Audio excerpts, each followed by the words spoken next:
My channel present of mind classes यानी मेरे channel पर आपका स्वागत है। आज मैं क्लास 12 का हिंदी का मॉडल पेपर लेकर आ गया हूं, जो इंटरमीडिएट एग्जाम द्वारा निकाला गया, यानी बिहार बोर्ड इंटरमीडिएट एग्जाम द्वारा निकाला गया है। ठीक है, जो 2023 का है। ठीक है, 2023 का है। इसमें से डायरेक्ट प्रश्न बिहार बोर्ड में देखने को मिलता है, डायरेक्ट सेम टू कॉपी देखने को मिलता है। चलिए इसका हम फर्स्ट क्वेश्चन यानी देखते हैं। पहला क्वेश्चन है कि लेखक बालकृष्ण भट्ट का 2 खंडों में एक निबंध संग्रह प्रकाशित है, उसका नाम क्या है? तो उसका नाम होगा ऑप्शन नंबर सी यानी भट्ट निबंध माला। चलिए 2 नंबर क्वेश्चन देखते हैं, फटाफट देखते हैं। सुखमय जीवन किस लेखक की रचना है? जो सुखमय जीवन है किस लेखक की रचना है? तो इसका रचना है आपका चंद्र शर्मा गुलेरी जी का, ऑप्शन नंबर बी। चलिए 3 नंबर देखते हैं। 3 नंबर है लहना सिंह को गोली कहाँ पर लगी थी? तो लहना सिंह का गोली थी ये कहाँ पर लगी थी? तो आप लोग को मालूम होगा, यानी जांघ में, यानी ऑप्शन नंबर सी में। ठीक है, चलिए अगला देखते हैं। जयप्रकाश नारायण शिक्षा प्राप्ति के लिए अमेरिका कब गए? जो हमारे जयप्रकाश नारायण जी थे वो शिक्षा प्राप्ति के लिए अमेरिका कब गए? तो उन्होंने यानी ऑप्शन नंबर डी यानी 1922 में गए। कब गए? तो 1922 ईस्वी में गए। अगर इसका पीडीएफ चाहिए तो व्हाट्सएप ग्रुप का लिंक मैं डिस्क्रिप्शन में दे दूंगा, उस व्हाट्सएप ग्रुप में आपको ये पीडीएफ मिल जाएगा। ठीक है, चलिए अगला 5 नंबर क्वेश्चन देखते हैं।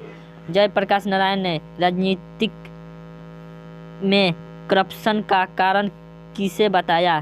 तो जयप्रकाश नारायण ने राजनीतिक में करप्शन का कारण किसके बताया? तो उन्होंने चुनाव की खर्चा के में बताया, ऑप्शन नंबर ए यानी चुनाव का खर्चा। चलिए 6 नंबर क्वेश्चन देखते हैं। रामधारी सिंह दिनकर की पहली कविता किस वर्ष प्रकाशित हुई? रामधारी सिंह दिनकर की पहली कविता किस वर्ष प्रकाशित हुई? तो इस प्रकाशित हुई यानी 1925 ईस्वी में, यानी ऑप्शन नंबर बी। ठीक है, चलिए अगला देखते हैं। जैन धर्म का वह संप्रदाय जो वस्त्रहीन जीवनचर्या स्वीकार करता है उसे क्या कहते हैं? उसे क्या कहते हैं? उसे हम लोग ऑप्शन नंबर यानी सी दिगंबर कहते हैं। क्या? दिगंबर कहते हैं। चलिए 8 नंबर देखते हैं। शेखर एक जीवन नामक उपन्यास कितने भागों में लिखा गया? तो ये शेखर जो है यानी 2 भागों में लिखा गया, ऑप्शन नंबर डी। यानी कितने भागों में? तो 2 भागों में। चलिए 9 नंबर क्वेश्चन देखते हैं। लेखक जैनेन्द्र कुमार की रचना त्यागपत्र का अंग्रेजी अनुवाद किसने किया? तो इसका अंग्रेजी अनुवाद ऑप्शन नंबर सी यानी सचित्ता हीरानंद वात्सल्य अज्ञय ने जी ने किया। कौन किया? तो अज्ञय जी ने किया। 10 नंबर देखते हैं। रोज शीर्षक पाठ में मालती के पिता ने मालती को कितने पेज रोज पढ़ने को कहा? तो उन्होंने 20 पेज रोज पढ़ने को कहा, यानी ऑप्शन नंबर डी। ठीक है, चलिए अगला देखते हैं 11 नंबर। लाला लाजपत राय के सहयोगी कौन थे? तो लाला लाजपत राय के सहयोगी थे भगत सिंह के पिता और चाचा। चलिए अगला देखते हैं 12 नंबर। साम्यवाद के जन्मदाता कौन थे? साम्यवाद के जन्मदाता आपका कार्ल मार्क्स थे, ऑप्शन नंबर बी। चलिए अगला क्वेश्चन देखते हैं, यानी 13 नंबर। जगदीश चंद्र माथुर की रचना शारदिया का प्रकाशन किस वर्ष हुई? तो शारदिया का प्रकाशन आपका ऑप्शन नंबर सी यानी 1959 में हुई। ठीक है, चलिए अगला देखते हैं। धांगर शब्द का अर्थ ओरांव भाषा में क्या है? तो इसका भाषा का क्या है? तो इसका होगा यानी 14 नंबर का ऑप्शन नंबर आपका बी यानी भाड़े का मजदूर। क्या होगा? भाड़े का मजदूर। चलिए 15 नंबर देखते हैं। किसके आग्रह पर गांधी जी ने चंपारण जाना स्वीकार किया? तो राजकुमार शुक्ल के। किसके? तो राजकुमार शुक्ल के। ठीक है, चलिए अगला देखते हैं 18 नंबर। लोरिया नंदनगढ़ के सिंह स्तंभ का निर्माण किसने करवाया था? तो ये इसका जो ऑप्शन नंबर डी यानी सम्राट अशोक ने कराया था। चलिए 17 नंबर देखते हैं। लेखक मोहन राकेश के पिताजी का क्या नाम था? तो लेखक मोहन राकेश का पिताजी का नाम आपका रामाजी गुलगानी था। क्या था? ऑप्शन नंबर डी यानी रामाजी गुलगानी था। चलिए 18 नंबर क्वेश्चन देखते हैं। लेखक मोहन राकेश किस युग के प्रमुख कथाकार एवं नाटककार थे? तो 18 नंबर का आपका आंसर होगा यानी ऑप्शन नंबर सी 20वीं शती एवं उत्तरवर्ती युग के। ठीक है, चलिए अगला देखते हैं। 19 नंबर, सिपाही की माँ शीर्षक पाठ में धनो कितने वर्ष की है? तो इसमें कितने वर्ष की है? तो 19 नंबर का आपका आंसर होगा यानी 13 वर्ष के। ऑप्शन नंबर बी होगा 13 वर्ष के। चलिए अगला 20 नंबर क्वेश्चन देखते हैं। 20 नंबर, 1959 ईस्वी से 1960 ईस्वी में नामवर सिंह किस विश्वविद्यालय में असिस्टेंट प्रोफेसर थे? तो आपका 20 नंबर का आंसर होगा यानी सागर विश्वविद्यालय यानी ऑप्शन नंबर सी होगा। ठीक है, चलिए अगला देखते हैं। 21 नंबर, मित कथन में अति कथन से अधिक शक्ति होती है, यह पंक्ति किस शीर्षक के है? तो यह पंक्ति आपका ऑप्शन नंबर सी प्रगति और समाज से लिया गया है। कहाँ से लिया गया है? प्रगति और समाज से लिया गया है। ठीक है, चलिए अगला देखते हैं। लेखक ओम प्रकाश वाल्मीकि को जय श्री सम्मान से कब सम्मानित किया गया? तो ओम प्रकाश वाल्मीकि जी को जय श्री सम्मान से आपका सम्मानित किया गया यानी 22 का होगा। ऑप्शन नंबर डी यानी 1993 ईस्वी को। कब? तो 1993 ईस्वी को सम्मानित किया गया। चलिए 23 नंबर क्वेश्चन देखते हैं। हंसते हुए मेरा अकालपन शीर्षक पाठ के अनुसार सुरक्षा कहाँ है? तो सुरक्षा आपका होता है कहाँ है सुरक्षा? तो 23 नंबर का आंसर होगा आपका सूरज की रोशनी में यानी ऑप्शन नंबर सी सूरज की रोशनी में। चलिए अगला 24 नंबर क्वेश्चन देखते हैं। अनेक धारावाहियों और टीवी फिल्मों के स्क्रिप्ट निम्न में से किसने लिखा है? तो 24 नंबर का आपका आंसर होगा यानी option number D Uday Prakash ji. कौन? तो उदय प्रकाश जी। तीरथ शीर्षक पाठ में एसएचओ का वैवाहिक जीवन कितने साल का था? तो इसका था आपका ऑप्शन नंबर बी 25 नंबर का होगा। ऑप्शन नंबर ए 13 साल का। क्या? तो 13 साल का। ठीक है, चलिए अगला देखते हैं। 26 नंबर, निम्न में से कौन सा पारंपरिक शिक्षा प्रणाली से असंतुष्ट थे? तो आपका 26 नंबर का आंसर होगा option number B J Krishnamurti ji. ठीक है, चलिए अगला 27 नंबर देखते हैं। आ ई उ क्या है? तो आ ई उ एक दीर्घ स्वर है यानी ऑप्शन नंबर सी दीर्घ स्वर है। चलिए अगला देखते हैं 28 नंबर। मुक्ताक्षर की अंतिम ध्वनि क्या होता है? तो मुक्ताक्षर की अंतिम ध्वनि आपका ऑप्शन नंबर डी यानी स्वर होता है। ठीक है, चलिए अगला देखते हैं। आविष्कार का संधि विच्छेद क्या होगा?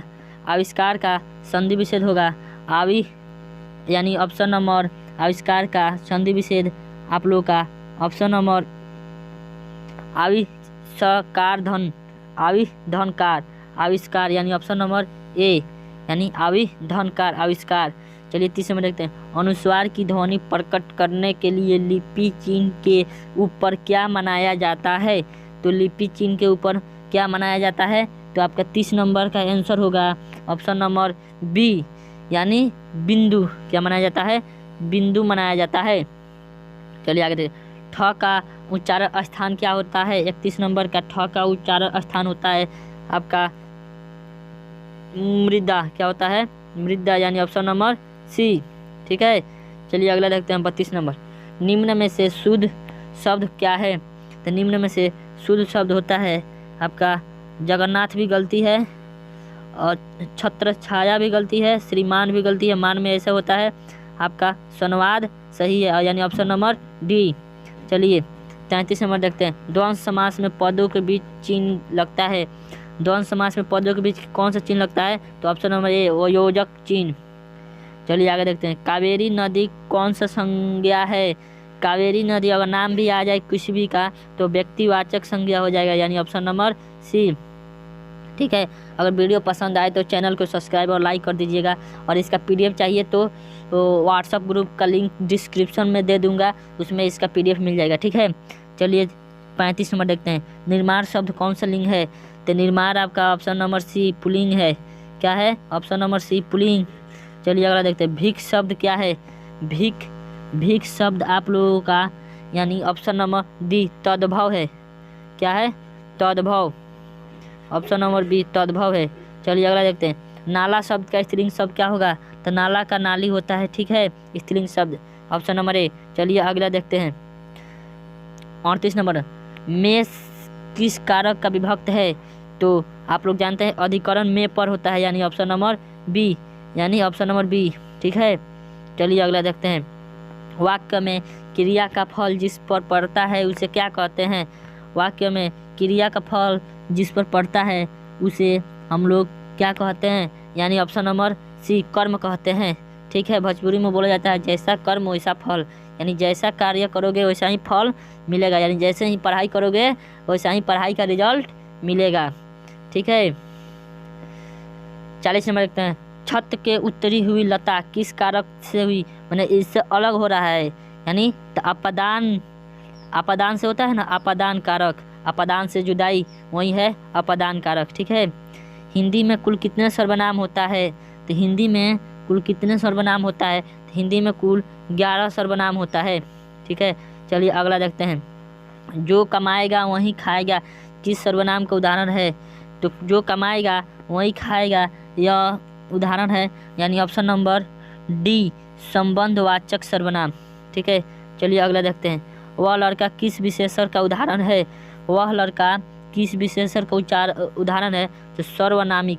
किसका है? तो सर्वनामिक विशेषण का। चलिए 44 नंबर क्वेश्चन देखते हैं। जिस शब्द से किसी काम करना या होने का समझा जा सके उसे क्या कहते हैं? तो जिस शब्द के कोई काम होने या करने का बोध होता है उसे क्या कहते हैं? तो उसे हम लोग यानी क्रिया कहते हैं। ऑप्शन नंबर बी कहते हैं, क्रिया। वह खाता है यानी ही ईट्स, वह खाता है यानी कौन सा काल है? यानी प्रेजेंट टेंस, यानी वर्तमान काल। ठीक है, चलिए आगे देखते हैं। 46 नंबर। अवयव कितने प्रकार का होते हैं? अवयव आपका कितने प्रकार का होता है? तो अवयव आपका 5 प्रकार का होता है। कितने प्रकार का? ऑप्शन नंबर सी 5 प्रकार का। चलिए अगला देखते हैं। रचना अथवा बनावट के आधार पर शब्द कितने प्रकार का होता है? तो रचना अथवा बनावट के आधार पर शब्द 3 प्रकार का होता है, यानी ऑप्शन नंबर सी। चलिए अगला देखते हैं। शब्दांश कितने प्रकार का होता है? शब्दांश भी आपका 5 प्रकार का होता है, यानी ऑप्शन नंबर सी। चलिए अगला देखते हैं। निर्वाह शब्द का उपसर्ग क्या होगा? निर्वाह शब्द का उपसर्ग क्या होगा? तो निर्वाह शब्द का उपसर्ग होगा आपका नीर, यानी ऑप्शन नंबर सी। हाँ, देखते हैं 50 नंबर क्वेश्चन, यानी इस वीडियो का लास्ट क्वेश्चन, और 50 क्वेश्चन आप लोग का अगले वीडियो में करवा दूंगा। ठीक है, भिरंत शब्द का प्रत्यय क्या होगा? भिरंत शब्द का प्रत्यय आप लोग का भिरंत शब्द का प्रत्यय होगा यानी अंत, ऑप्शन नंबर डी। ठीक है, अगर वीडियो पसंद आए तो चैनल को लाइक कर दीजिएगा और सब्सक्राइब भी कर दीजिएगा, क्योंकि अगला वीडियो बनाए तो आपके पास नोटिफिकेशन तुरंत पहुँचे। अगर इसका PDF चाहिए तो व्हाट्सएप ग्रुप का लिंक डिस्क्रिप्शन में दे दिया हूँ, व्हाट्सएप ग्रुप में जाइए और इसका वहाँ पर मैं अपलोड कर दूँगा, वहाँ से आप लोग डाउनलोड कर लीजिएगा। जय हिंद।